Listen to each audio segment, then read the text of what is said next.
Hello നമസ്കാരം. ഞാൻ doctor Thasneem Al Shifa homeo ക്ലിനിക്കിലെ ചീഫ് ഹോമിയോപ്പതി കൺസൾട്ടൻ്റാണ്. ഇന്ന് അയൺ ഡെഫിഷ്യൻസി അനീമിയയെക്കുറിച്ചൊരു വീഡിയോ ചെയ്യാണ്. അയണിൻ്റെ അഭാവം മൂലം ഉണ്ടാകുന്ന അനീമിയാണ് അനീമിയ അഥവാ വിളർച്ചയാണ് അയൺ ഡെഫിഷ്യൻസി അനീമിയ.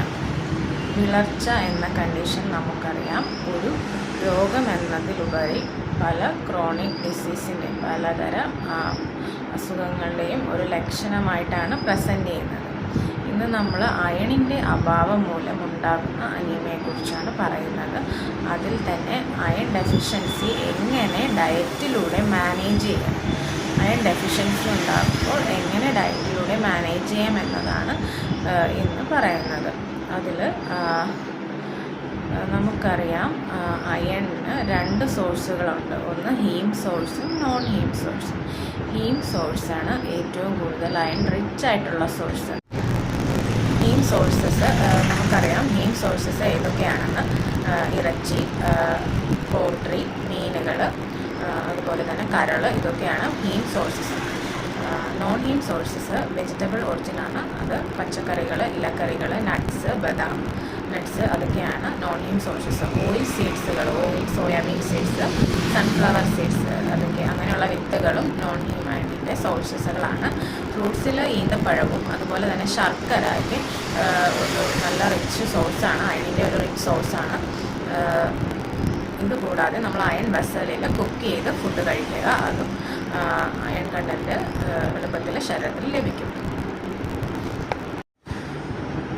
അയണിൻ്റെ അബ്സോർപ്ഷനെ നമ്മളെ ആഗിരണത്തിന് ഹെൽപ്പ് ചെയ്യുന്ന ഫാക്ടേഴ്സ് ഏതൊക്കെയാണെന്ന് ഇനി നോക്കാം. അയണിൻ്റെ ആഗിരണം ഹെൽപ്പ് ചെയ്യുന്നത് vitamin C or ascorbic acid rich ആയിട്ടുള്ള ഫുഡുകളാണ്.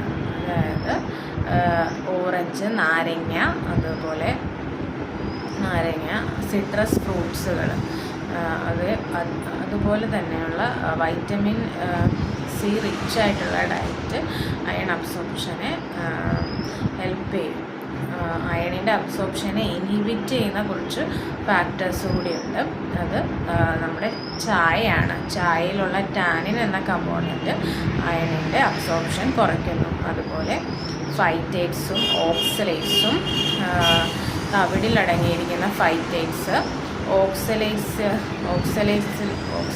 വെജിറ്റബിൾസിലുള്ള ഓക്സലേറ്റ് എന്ന് പറഞ്ഞ കണ്ടൻറ്റ് നമ്മുടെ നാരുകളടങ്ങിയ പച്ചക്കറികൾ ദഹനത്തിനൊക്കെ ഹെൽപ്പ് ചെയ്യുന്ന ഈ ഡയറ്ററി ഫൈബേഴ്സ് ചിലപ്പോൾ അയണിൻ്റെ അബ്സോർപ്ഷൻ ഒരു ഇൻഹിബിറ്റിംഗ് ഫാക്ടറായിട്ട് വർക്ക് ചെയ്യാം.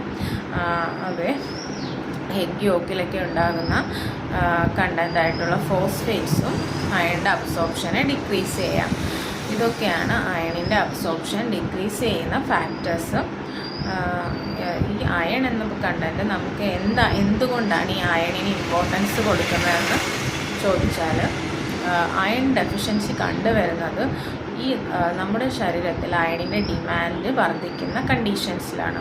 അതൊക്കെയും ഈ പ്രഗ്നൻസിയിലോ അല്ലെങ്കിൽ മുലയൂട്ടുന്ന അവസ്ഥയിലോ അല്ലെങ്കിൽ വളർച്ചയുടെ കാലഘട്ടത്തിലൊക്കെയാണ് ഈ അയണിന് ഡിമാൻഡ് കൂടുന്നത്. നമ്മൾ ഇങ്ങനെയുള്ള ഫുഡുകൾ ധാരാളമായി കഴിക്കുക, ഭക്ഷണത്തിൽ ഉൾപ്പെടുത്തുക. അയണിൻ്റെ അബ്സോർപ്ഷൻ കുറയ്ക്കുന്നതും അറിഞ്ഞിരിക്കണം.